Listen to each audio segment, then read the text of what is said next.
Boa noite, vocês estão bem? Boa noite. Vocês estão bem? Amém. Glória a Deus. Glória a Deus. Hoje nós vamos falar sobre a ceia do Senhor. Hoje é a ceia do Senhor e eu gosto sempre de já entrar no assunto, né, da ceia, porque é importante a gente entender, né, o que nós estamos fazendo, fazer com entendimento. E a ceia é uma ordenança do Senhor Jesus. Duas ordenanças o Senhor Jesus deixou para a igreja: a ceia do Senhor e o batismo nas águas. Na quarta-feira, no Homem Exemplar aqui, eu falei sobre o batismo nas águas. A gente ensinou isso para o Homem Exemplar, né? E hoje a gente vai falar aqui para a igreja, né, sobre a ceia do Senhor. Lá em Lucas capítulo 22, versículo 19, eu acho que a minha versão é a NVT, viu, papai? Diz assim: tomou o pão e agradeceu a Deus, depois partiu e deu aos discípulos, dizendo: isto é o meu corpo entregue por vocês. Façam isto em memória de mim. Esse contexto aqui, Jesus estava na ceia que ele estabeleceu com seus discípulos, né? A última Páscoa que ele celebrou com seus discípulos, porque a partir dali a igreja começaria e não teria mais a Páscoa, porque a Páscoa é uma festa judaica instituída por Deus como memorial da libertação do povo hebreu do cativeiro no Egito, né? E a festa da igreja, né, nova aliança, é a ceia do Senhor. O apóstolo Paulo se refere a esse momento em que Jesus fez essa declaração, lá em 1 Coríntios capítulo 11, o versículo 23 e 24, Paulo diz assim: pois eu lhes transmiti aquilo que recebi do Senhor. Na noite que o Senhor Jesus foi traído, ele tomou o pão, agradeceu a Deus, partiu e disse: este é o meu corpo que é entregue por vocês. Façam isso em memória de mim. O apóstolo Paulo, querido, ele não conviveu com o Senhor Jesus como os outros apóstolos conviveram, mas ele teve uma experiência sobrenatural, e essa experiência sobrenatural do apóstolo Paulo com o Senhor Jesus é narrada tanto em Atos capítulo 9, como pelo evangelista Lucas, né? E Paulo também fala dessa experiência em 2 Coríntios capítulo 12, do versículo 1 ao 10, que eu vou ler aqui para vocês, tá?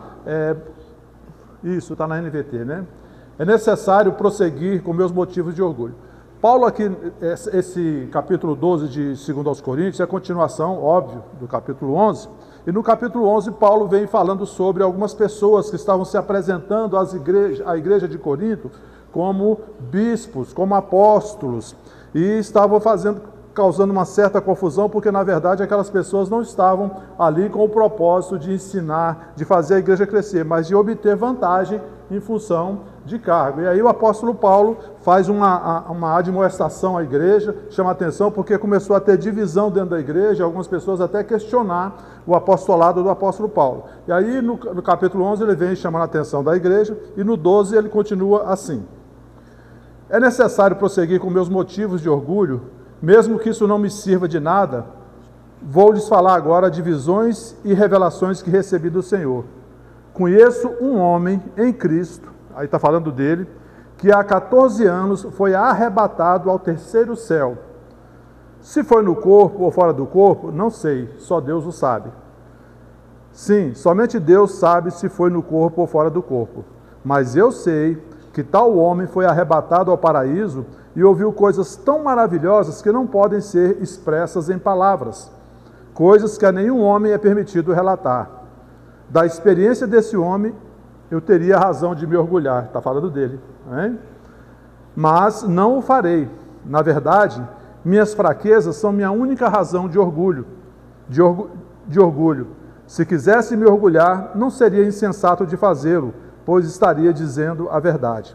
Mas não o farei, pois não quero que ninguém me dê crédito além do que pode ver em minha vida ou ouvir em minha mensagem, ainda que eu tenha recebido revelações tão maravilhosas. Ou seja, Paulo fala: olha, eu não vou contar vantagem mas eu espero que as pessoas reconheçam pela minha mensagem e pela minha vida, pelas minhas atitudes.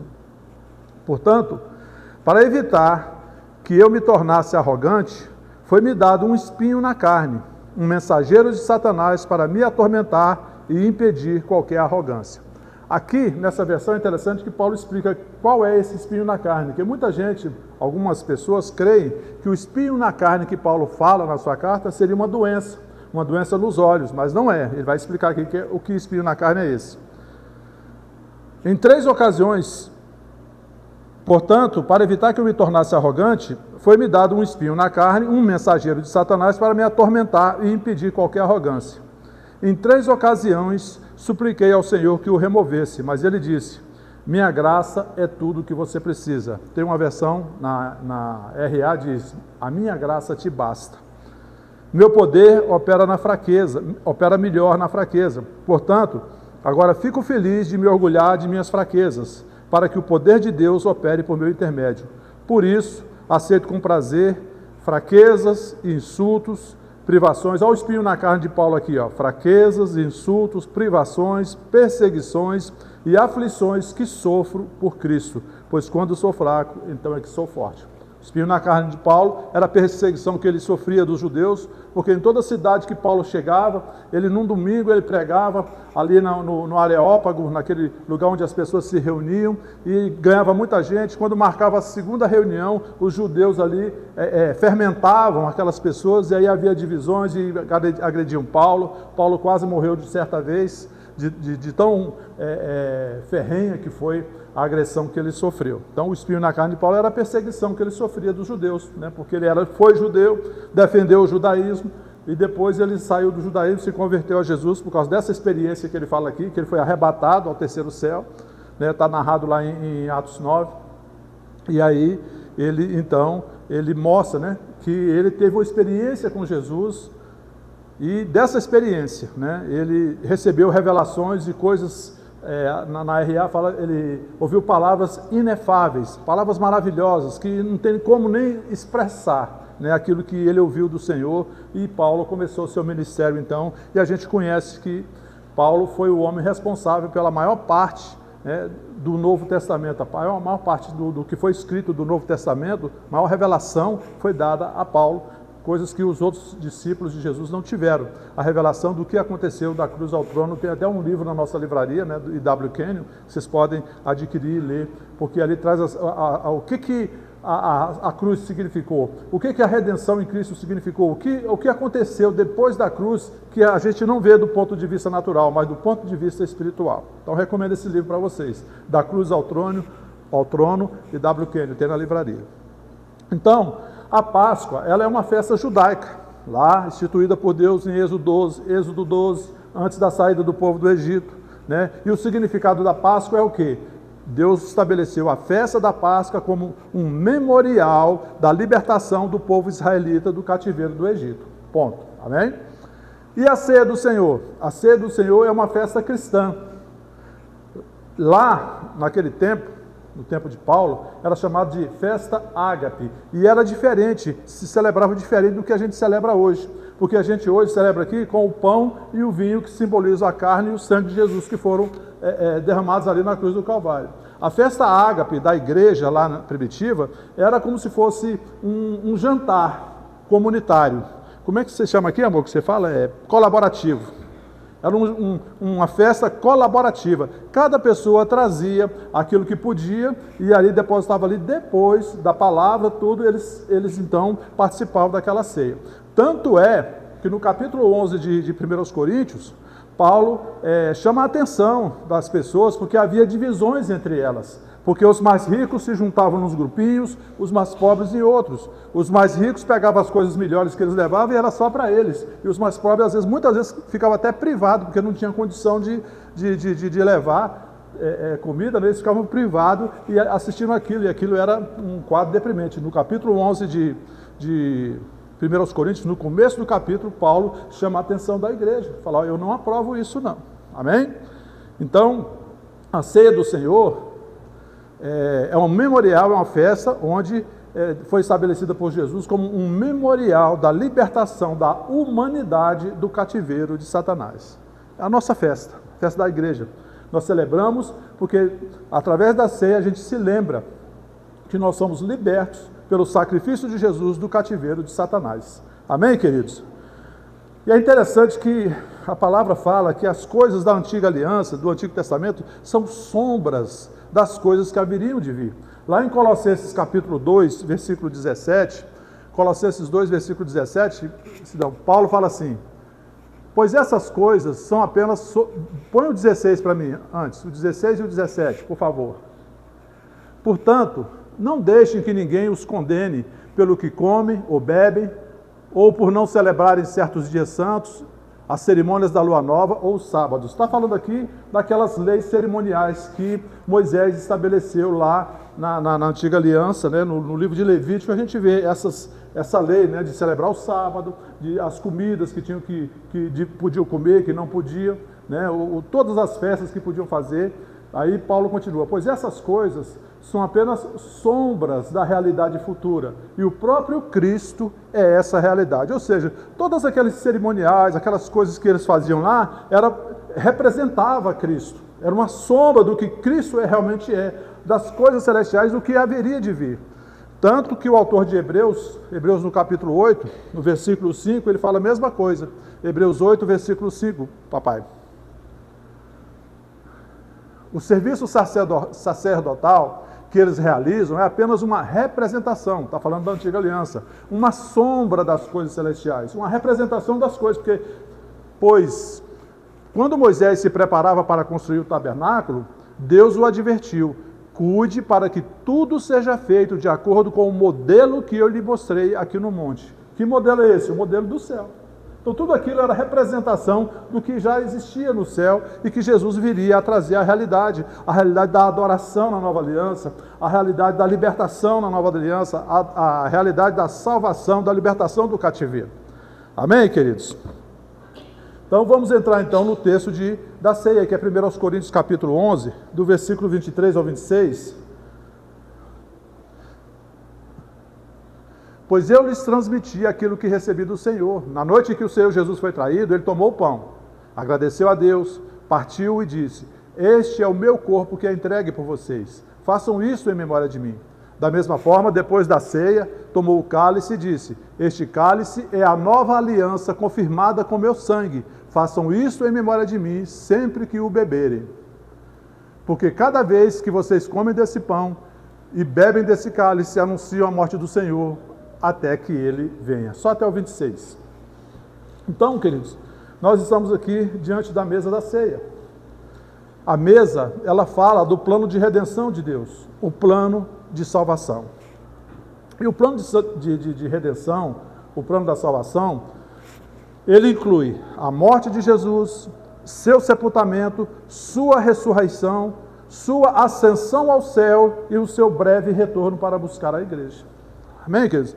Muitas vezes a gente foca em um aspecto só da redenção e isso fica meio prejudicado, a gente compreender a realidade do que nós estamos fazendo. A ceia do Senhor não é uma agenda da igreja, a gente separa um domingo para fazer a ceia, não. Tem um significado espiritual que a gente precisa compreender em toda a sua extensão.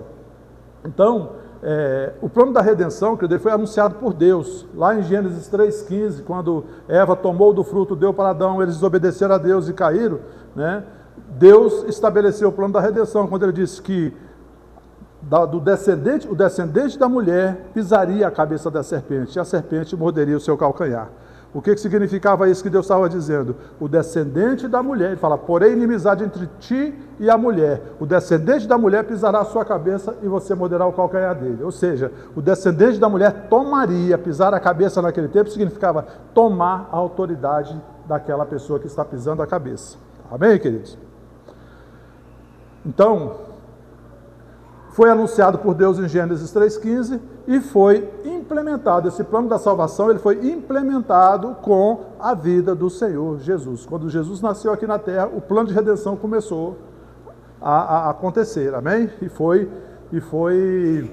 concluído quando Jesus entregou a sua vida na cruz. Depois ele ressuscitou e foi assunto ao céu e hoje está vivo à direita de Deus Pai, intercedendo por todos aqueles que creem no seu nome, amém? Então, quando a gente lê a Bíblia ela fala pouco sobre o período em que o Senhor Jesus era criança e adolescente. Tem poucas citações. Uma em Lucas, quando ele se perdeu lá dos pais, quando foram a Jerusalém, e depois eles encontraram ele no templo, falando com os anciãos ali, ensinando no templo, discutindo com eles sobre a lei.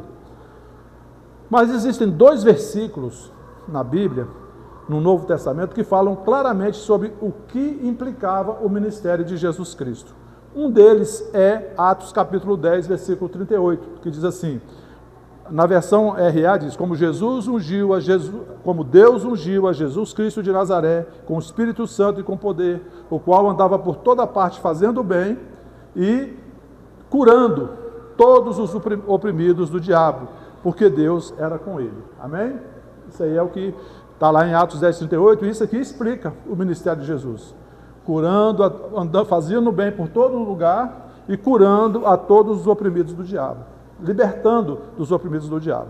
E também em 1 João capítulo 3, versículo 8, também fala do ministério de Jesus, fala, aquele que pratica o pecado procede do diabo, porque o diabo vive pecando desde o princípio. E aí ele fala, para isto se manifestou o Filho de Deus, para destruir as obras do diabo. Então Jesus veio para destruir as obras do diabo, e ele já veio e já destruiu, amém, queridos?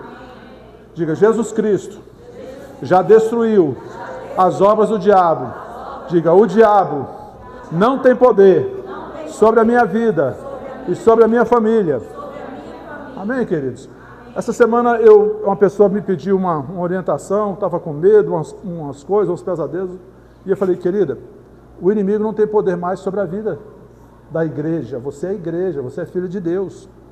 Amém, queridos? Porque muitas vezes, se a gente não tiver esse entendimento, a gente vai ficar aí, sabe? E o diabo quer isso, a ignorância, para que ele escravize. Nós já fomos livres, amém? Jesus já veio, amém, queridos? E já nos libertou, amém? Já destruiu as obras do diabo. Então, Jesus, ele veio a este mundo e ele destruiu as obras do diabo através do ensino, da pregação, da cura, dos milagres.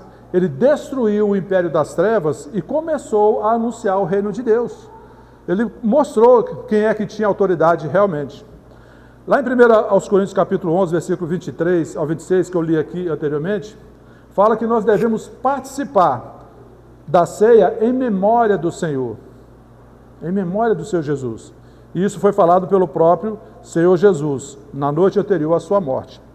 Isso nos leva muitas vezes, e eu percebi isso, quando eu voltei para os caminhos do Senhor, eu percebi muito isso, que na ceia do Senhor, as pessoas focalizavam muito a morte, o sofrimento de Jesus, né, o sangue, a dor, aquele sofrimento. Isso é uma parte, queridos, não é tudo. E muitas vezes leva as pessoas a focalizar a ceia do Senhor apenas na agonia, na crucificação, no sofrimento de Jesus, nas chagas, na morte do Senhor. Mas quando Jesus fala, façam isso em memória de mim, ele está falando para a gente se lembrar de muito mais do que o sofrimento. Nós somos chamados a perceber, queridos, muito além dos fatos naturais e tomarmos consciência de tudo aquilo que envolveu, não somente a agonia, a crucificação e a morte do Senhor Jesus, mas tomarmos consciência do que Ele realizou em nosso favor, antes, durante e depois da sua morte. Amém, queridos? Nenhum homem na humanidade abençoou mais a humanidade do que o Senhor Jesus. Ninguém fez mais do que Ele já fez e continua fazendo. Amém, queridos? E João, ele nos fala sobre isso. No Evangelho de João, no capítulo 21, no versículo 25, João fala assim, há, porém, ainda muitas outras coisas que Jesus fez. Se todas elas fossem relatadas, uma por uma, creio eu que nem no mundo inteiro caberiam os livros que seriam escritos. Se fosse narrar tudo que Jesus fez em favor da humanidade, não teria lugar para guardar tanto livro. João 20, no versículo 30 e 31, João fala assim, no Evangelho de João, na verdade, fez Jesus diante dos discípulos muitos outros sinais que não estão escritos neste livro. Estes, porém, foram registrados para que creiais que Jesus é o Cristo, o Filho de Deus, e para que, crendo, tenhas vida em seu nome. Amém, queridos? Uma coisa que a gente precisa entender, que muitas vezes a gente se vê as pessoas se debatendo com essa realidade, eu sei que é uma realidade dura, todos nós já passamos por isso, e a gente sabe que é difícil, mas Jesus, ele não tinha medo de morrer. Por que ele não tinha medo de morrer? Porque ele sabia de tudo que envolvia a sua morte. Ele sabia do significado da sua morte, do propósito da sua vida e da sua morte. Na verdade, querido, Jesus, ele aguardou com grande expectativa a sua morte. Ele sabia do propósito da sua vida. Ele sabia que era por minha causa e por sua causa. Amém, queridos? Era para a nossa salvação. Era para a nossa libertação. Então, ele não estava preocupado. Ele estava ansiando por aquele momento que ele queria, sabe, por amor a cada um de nós, todos que já foram salvos pela fé em Jesus, e por amor a nós, ele foi àquela cruz. Não foi por causa dele. Ele não precisava, ele não tinha pecado, foi por nossa causa. Amém? Amém, igreja? É interessante que Jesus, ele não tinha medo de morrer e ele não se importava com isso, mas o ser humano parece fazer exatamente o contrário. Ao longo da história, a gente vê o homem fazendo de tudo para prolongar a sua estada na terra. O homem sempre buscou a semente da eternidade. A gente vê isso até em filmes de ficção, né? Pessoas tentando buscar um jeito de não morrer, né? Mas isso é um desejo que está no coração do homem, a busca pela eternidade. Só que nós já começamos a eternidade, querido. Jesus é a semente da eternidade de Deus. No dia que nós confessamos Jesus como Senhor e Salvador das nossas vidas, nós nascemos de novo, a nossa natureza foi trocada, o nosso espírito foi vivificado. Amém? O espírito estava morto, separado de Deus, então nós nos unimos novamente com Deus, nosso espírito foi vivificado e nós já começamos a nossa eternidade com Deus. Amém? Diga, eu já estou na minha eternidade com Deus. Amém, queridos?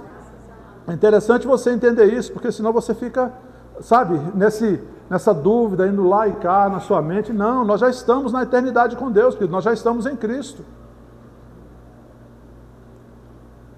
Agora, a responsabilidade é nossa, de viver como filho de Deus, para que a gente experimente tudo aquilo que Deus preparou para que seus filhos vivam. Amém, queridos? Olha só, deixa eu dar um exemplo para você. Quem são os pais aqui? Pai, mãe, pais. Vocês, por alguma razão, gostariam que seus filhos vivessem experiências ruins nessa vida? Vivessem mal, sofressem, tudo de ruim passasse? Vocês queriam isso para os filhos de vocês? Quem aqui quer isso para os filhos? Levanta a mão para a gente tacar umas pedras nela. Ninguém, né, querido? Agora, e Deus? Amém, querido? Deus não poupou o seu próprio filho, querido. Lá em Romanos 8,32, Paulo fala isso: aquele que não poupou o seu próprio filho, porventura, juntamente com ele, não nos dará graciosamente, gratuitamente todas as coisas? Então Deus quer que a gente viva uma vida plena. Mas para viver essa vida plena que Jesus já conquistou na cruz do Calvário, a gente precisa tomar consciência dessas verdades e viver nessa realidade, nessas verdades. Amém, queridos? Amém, igreja? Lá em João capítulo 12, do versículo 23 ao 25, João diz assim: respondeu-lhes Jesus: é chegada a hora de ser glorificado o Filho do Homem. Em verdade vos digo, se o grão de trigo caindo na terra não morrer, fica ele só, mas se morrer, produz muito fruto. Quem ama a sua vida, perde-a, mas aquele que odeia a sua vida neste mundo, preservá-la-á para a vida eterna. Vou aqui plagiar um pouquinho meu engenheiro agrônomo ali, o Sidão, que gosta muito de pregar sobre semente, né? Ele é agrônomo, é justo. Mas você já viu, queridos, uma semente, a gente pega uma semente, se ela ficar na sua mão, você guardar no envelope, guardar na prateleira, não acontece nada. Amém?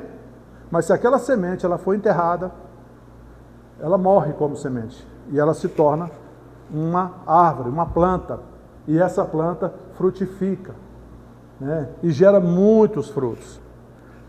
É isso que Jesus está falando, dele.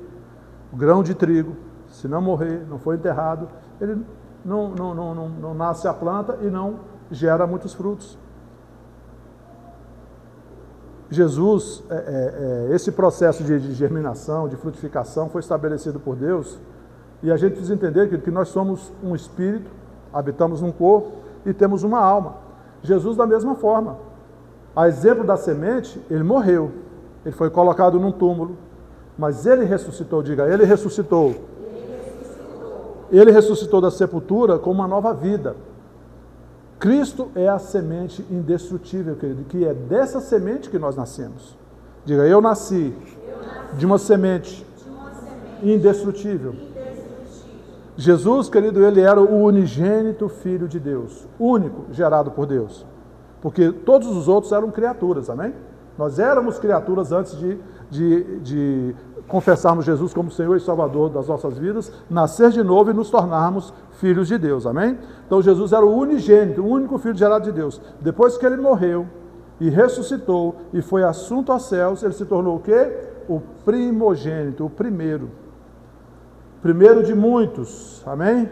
Diga, hoje eu sou filho de Deus, eu faço parte da família de Deus, eu fui gerado de uma semente indestrutível, Jesus Cristo é a semente de Deus, amém, queridos?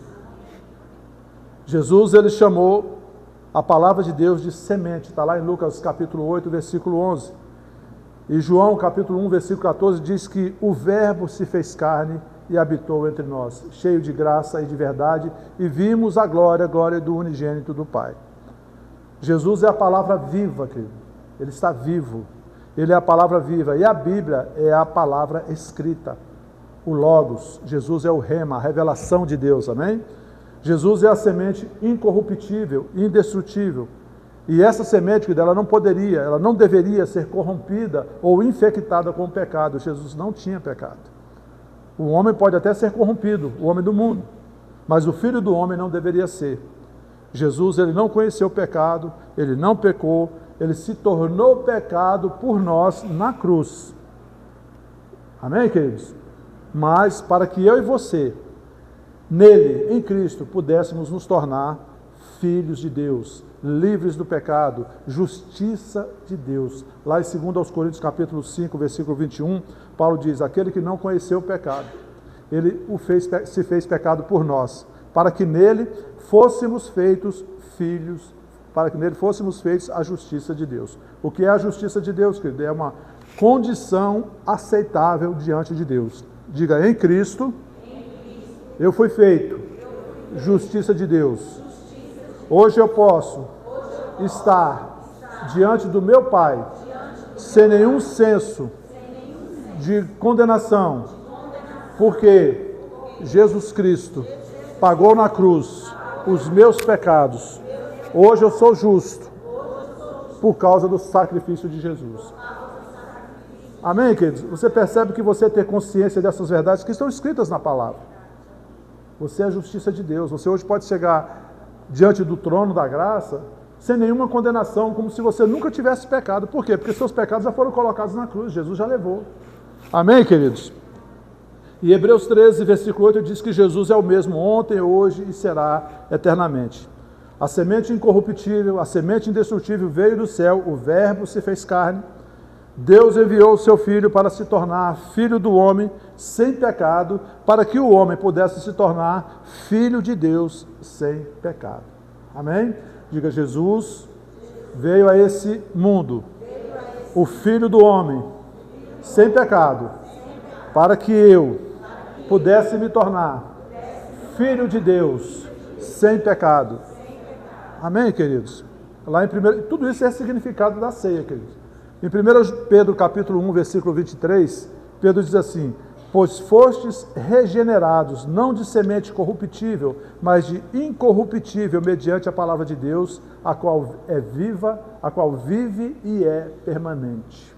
Amém? Fomos regenerados, fomos recriados pela palavra de Deus. Não foi assim, querido, no dia que você confessou Jesus?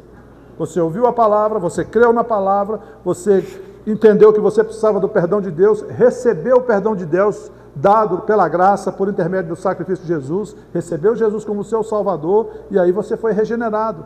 Seu espírito foi recriado e conectado com Deus. O Espírito Santo veio habitar dentro de você, você é uma nova criatura, você é filho de Deus. Regenerado por essa semente incorruptível, amém, queridos? João capítulo 10, versículo 10, põe na NVT, papai, nos mostra que a palavra de Deus, o verbo vivo, nos deu a vida plena.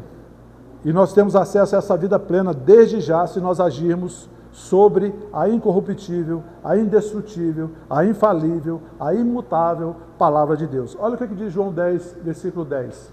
O ladrão vem para roubar, matar e destruir. Eu vim para lhes dar vida, uma vida plena que satisfaz. Amém, querido? Jesus já veio? Diga, Jesus já veio. Ele já me deu.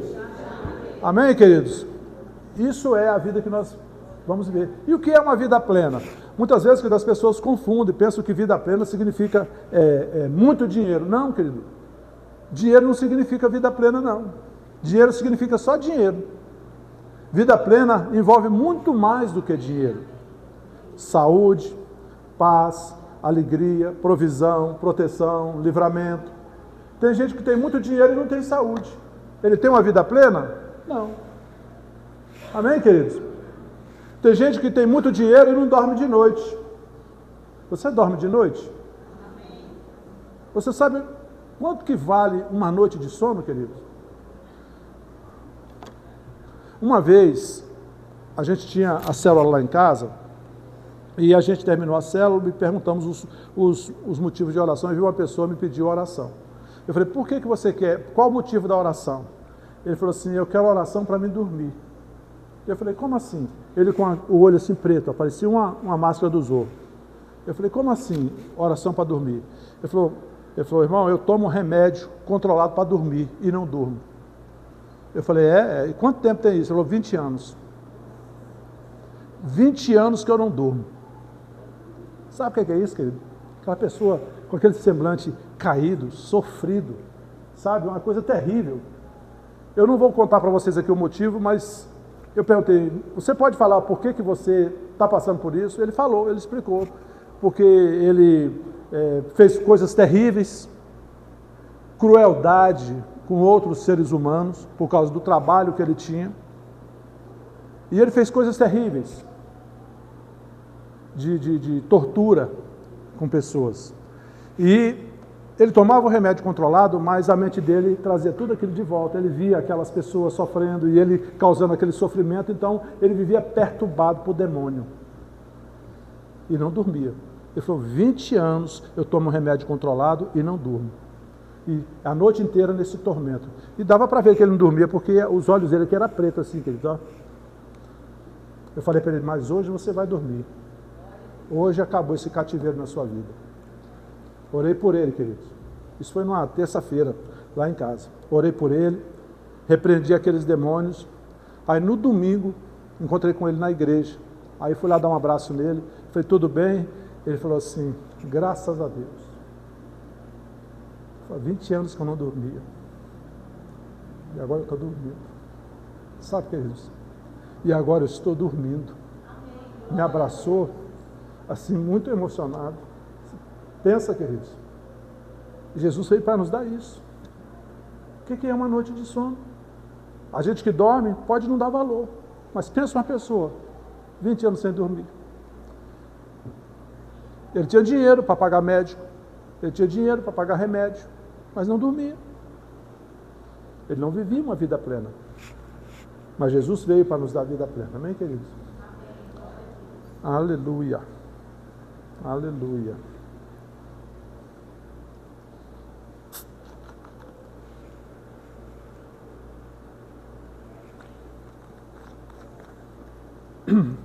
Graças a Deus, amém, queridos? Graças a Deus pelas sementes incorruptíveis, a palavra viva e a palavra escrita, que é por ela que nós vivemos. Lá em Romanos 8, versículo 11, Paulo fala que se habita em vós o mesmo Espírito que ressuscitou Jesus Cristo dentre os mortos. Esse mesmo Espírito que ressuscitou Jesus Cristo dentre os mortos vivificará os vossos corpos mortais. Lá em Romanos 8, versículo 11, fala isso. Nós já fomos vivificados no Espírito pela redenção em Cristo, amém, querido? A mesa simboliza isso. Os nossos corpos mortais são vivificados pelo Espírito que veio habitar em nós. Eu me lembro que quando começou aquele negócio de Covid, vocês lembram, em 2020, eu acho que começou, e começou a sair aquelas reportagens, aquelas coisas assim, aquele pavor danado que colocava sobre a população, eu me lembrava desse versículo, Romanos 8:11, eu falei para uma pessoa, eu falei, eu não tenho medo de Covid. Eu falei, porque o Espírito que habita em mim, ele vivifica meu corpo mortal. E ele é maior do que Covid.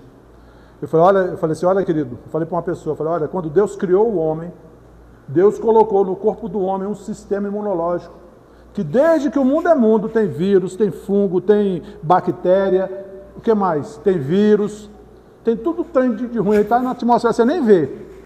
Mas Deus dotou o corpo de um sistema imunológico que combate isso. Você nem vê, mas ele combate. Mas nós que somos cristãos, nós temos um segundo sistema imunológico, está em Romanos 8:11, que é o Espírito Santo que habita em nós e ele vivifica o nosso corpo mortal. Eu falei, olha, se o vírus da Covid, ele se encontrar comigo, se ele encostar em mim, ele morre. Se ele me ver de longe, ele sai correndo, porque ele sabe que aqui ele não chega. Amém, queridos? E eu não falo isso com orgulho, com soberba não, queridos. Eu falo muito tranquilo, eu não peguei Covid, se peguei, não me avisaram. Amém? Não falo isso com soberba não, mas por causa da consciência da palavra. Amém, querido? Tem coisa que o livramento seu está na sua consciência da palavra e no agir sobre a palavra. Amém, queridos? Então, o que a gente tem que fazer? Nós temos que mudar a nossa linguagem, adequar a nossa linguagem com a palavra, queridos. Alinhar a nossa linguagem com a palavra de Deus e desfrutar daquilo que Jesus, da vida plena que Jesus já conquistou para nós. Lá em Marcos 11, no versículo 23, a respeito daquela figueira, Jesus diz, se alguém disser a este monte, erga-te e lança-te no mar, e não duvidar no seu coração, mas crê que se fará o que disse, será assim com ele. Então a gente precisa aprender a dizer, queridos, aquilo que nós cremos, dizer aquilo que está na palavra, porque é isso que a gente vai viver. Amém, queridos? Marcos 11, versículo 23. Então não fale tanto das suas necessidades, fale da semente, fale da palavra de Deus. A semente, a palavra de Deus, que é uma espada de 2 gumes. E ela é capaz de cortar em pedaços as circunstâncias que vêm contra você. Lá em Hebreus 4:12 diz que a palavra de Deus é viva e eficaz e mais cortante que qualquer espada de 2 gumes. E ela penetra ao ponto de separar juntas e medulas, alma e espírito e discernir todo o pensamento do ser humano. Amém, querido? Então, a palavra de Deus é viva, ela é eficaz. E é ela que tem que estar na nossa boca, não a circunstância. Porque a palavra de Deus ela é capaz de dissipar as circunstâncias da nossa vida. Amém, queridos? E por último, nós precisamos participar da ceia entendendo que Jesus, ele se tornou o nosso substituto. O sacrifício que ele não foi por causa dele, não foi por causa dos pecados de Jesus, foi por causa dos nossos pecados. Para que a gente participe de uma forma digna, para que a gente participe com consciência do que nós estamos fazendo. Lá em Romanos 4, versículo 25, Paulo diz assim, o qual foi entregue por causa das nossas transgressões e ressuscitou por causa da nossa justificação. Diga, Jesus foi para a cruz por causa das minhas transgressões e ele ressuscitou por causa da minha justificação. Diga, eu sou justificado em Cristo Jesus. Amém, queridos?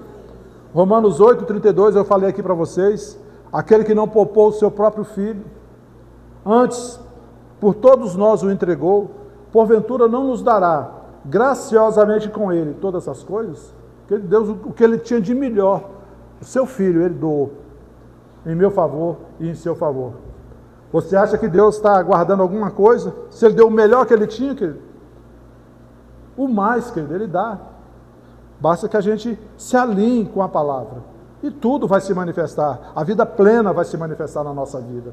Amém, queridos? E vida plena, querido, não significa vida sem problema. Porque muitas vezes as pessoas pensam assim, não, Jesus me prometeu uma vida sem problema, eu estou passando problema. Ué, Jesus não prometeu que você não ia ter problema, não. Ele disse que no mundo, e nós estamos no mundo, não estamos? No mundo teríamos aflições. Mas que a gente tivesse ânimo, fé. Ânimo é fé, alegria.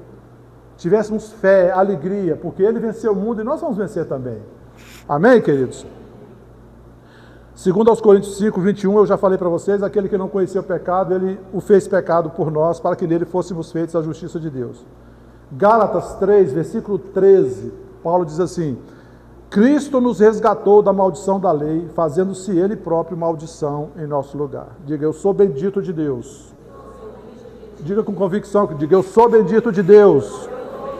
Cristo se fez maldição na cruz, no meu lugar, para que eu sou bendito de Deus. Amém, queridos? São verdades que a ceia, que a mesa da ceia fala para nós, que nós precisamos compreender. João 3,16, porque Deus amou o mundo de tal maneira que deu o seu Filho unigênito, para que todo o que nele crê não pereça, mas tenha a vida eterna. É isso que nós estamos celebrando.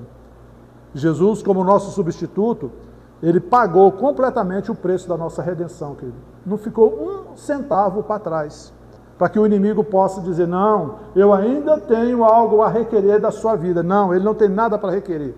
Diga, o inimigo não tem nada para requerer da minha vida, porque Jesus pagou integralmente o preço da minha vida na cruz do Calvário.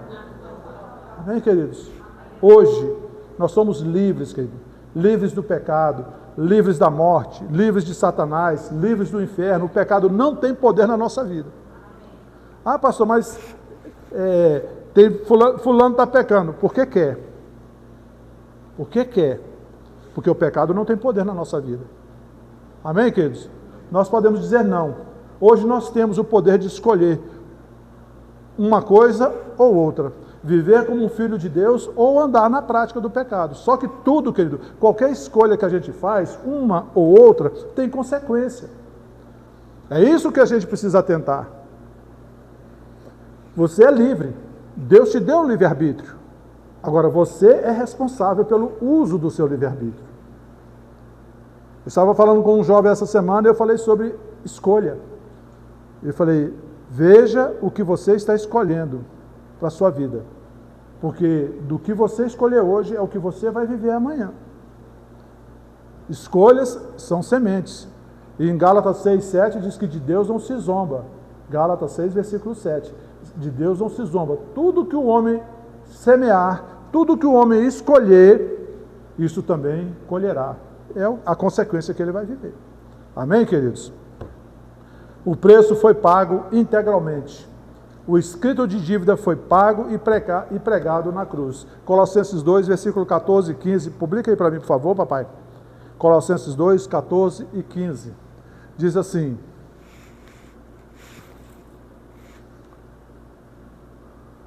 Ele cancelou o registro de acusações contra nós, removendo-o e pregando-o na cruz. Desse modo, desarmou os governantes e as autoridades espirituais e os envergonhou publicamente ao vencê-los na cruz. O escrito de dívida que era contra nós, querido, foi rasgado e foi pregado na cruz. Está pago. Amém? Tetelestai, está consumada, a redenção está consumada. Hoje, nós podemos nos achegar ao trono da graça para receber graça e misericórdia, socorro em ocasião oportuna. Por quê? Hoje nós somos justiça de Deus, somos filhos de Deus. Amém, queridos?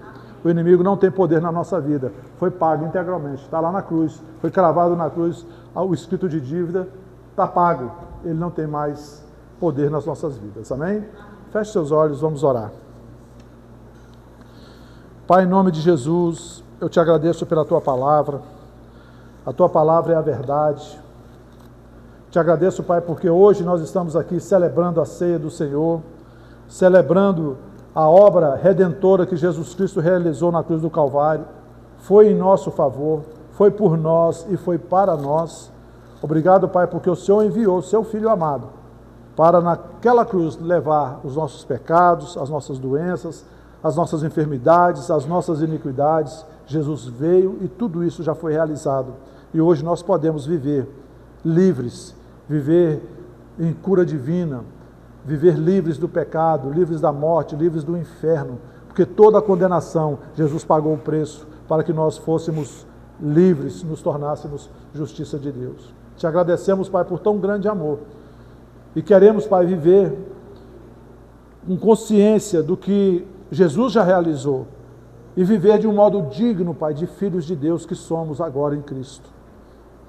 Em nome de Jesus, Pai, vamos hoje participar da ceia para celebrar tudo isso que Jesus conquistou para nós e queremos diante do Senhor fazer isso de modo digno, com o coração puro, diante do Senhor. Em nome de Jesus. Em nome de Jesus.